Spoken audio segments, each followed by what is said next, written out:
भगवान लक्ष्मी नारायण में झगड़ा हो गए थे कि तुम्हारा बेटा ना बेटी, तो क्या हुआ, बेटा बेटी नहीं है बोल करके झगड़ा हुए। तो सरस्वती के पास गए और सरस्वती चले गए किनके पास, पार्वती के पास, लक्ष्मी को लेकर के गए। तो मैया लक्ष्मी कह उठी, क्या कह उठी, क्या कहती, मेरी संतान नहीं है। तो मैया गौरी ने कहा ये ले मेरे गणपति को तू रख।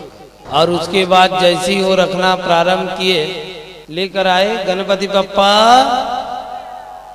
जब लेकर के आए तो कह उठे आज से तो गणपति हमारा बेटा है। तो नारायण कहे क्या मेरा नहीं है, तो बोले तुम साइड में रहना। इसलिए तो लक्ष्मी जी की पूजा हम लोग दीपावली के रात में करते, तो गणेश रहता है, लक्ष्मी रहता है और सरस्वती रहते। कहाँ है वो, नारायण है कहीं नहीं ना। इसीलिए उसी दिन से गणेश जी किनकी बेटा हो गए, लक्ष्मी जी के। और लक्ष्मी जी कौन है, सीता जी लक्ष्मी है, सीता जी लक्ष्मी है। इसलिए लक्ष्मी जी रूपी सीता ने जब आवाज दिए कि बेटा आ जाओ, तो बेटा आ गए। और बेटा जब आए, बेटा जब आ गए, तो आते ही गणेश जी तो रसोई में भिड़ गए। रसोई में आजकल लोगों के पास किचन है लेकिन रसोई, किचन का अर्थ कीचिर कीचिर, रसोई यानी साफ सुथरी, जिसमें रस का निर्माण हो, जिसे महारस शरीर को प्राप्त हो, उसको कहते रसोई। हाँ, रसोई जहाँ प्रेम का रस हो, जहाँ पर भोजन बनाने का कर्तव्य हो, स्वच्छता हो, सफाई हो, दिशाओं का ज्ञान हो, उसको कहते हैं रसोई। तो ये बताओ आप लोगों का जो भोजन बनाते हो किचन है कि रसोई है, सोचते रहना। बोलो भक्तवत्सल भगवान की जय हो। हाँ, जहाँ पवित्रता पवित्रता का ध्यान हो उसको रसोई कहते हैं। बोलो भक्तवत्सल भगवान की। और एक बात और बताऊं, अब आप लोग पूछ रहे हो तो बता रहा हूं। सपने में अगर विचित्र चीज बार बार दिखाई दे या बार बार कोई काम में असफलता हो, तो आदमी को एक काम करना चाहिए, अपनी रसोई पर ही भोजन कर लेना चाहिए।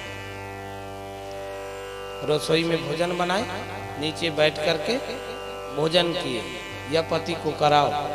अगर इससे राहु जन्य समस्या का समाधान हो जाता है। बहुत लोग आते हैं हाथ दिखवाने, है ना, लेकिन आप लोगों को आज कोटि कोटि धन्यवाद। आप लोग को आज बहुत आराम दिए, 2 ही 4 आए, बढ़िया लगा।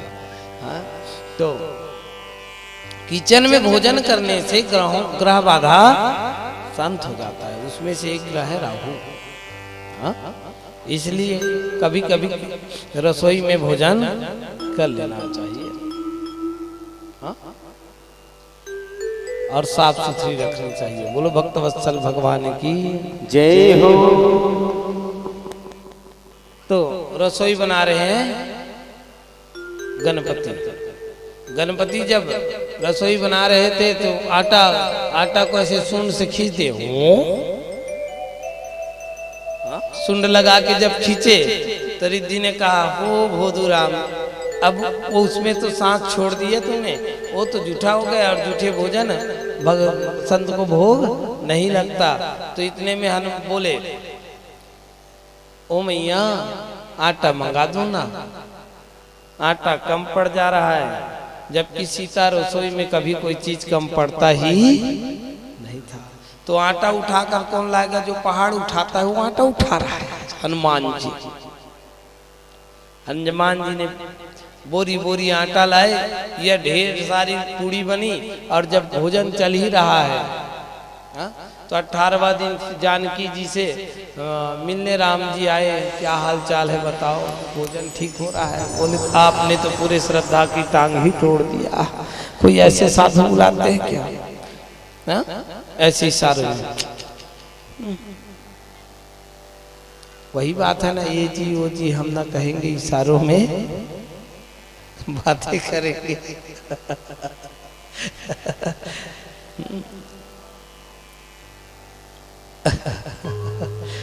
ए जी वो जी हम ना कहेंगे, इशारों में बातें करेंगे।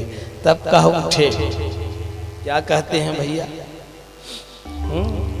उर्मिला आटा गूंथने लगी है,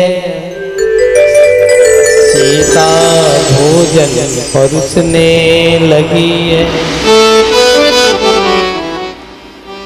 जो बैठा संत भोजन पाने को, दिन दिन छन छन बीते जाए, संत भोजन पाते जाए। देख चिंता सीता की, रघुनंदन मुस्कुराते हैं।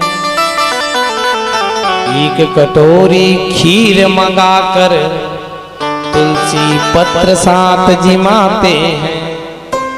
एक कटोरी खीर ला करके उसमें तुलसी पत्र डाल दिए, और तुलसी पत्र डाल करके जैसे ही संत को दिखाया, संत को डकार आना शुरू हो गया। क्यों? संत ना भैया बीजेपी दल के होते हैं, ना संत कांग्रेस दल के होते हैं। संत तो भैया तुलसी दल के होते हैं, जो सबसे ज्यादा प्रेम तुलसी मैया से करते हैं, तुलसी मैया से।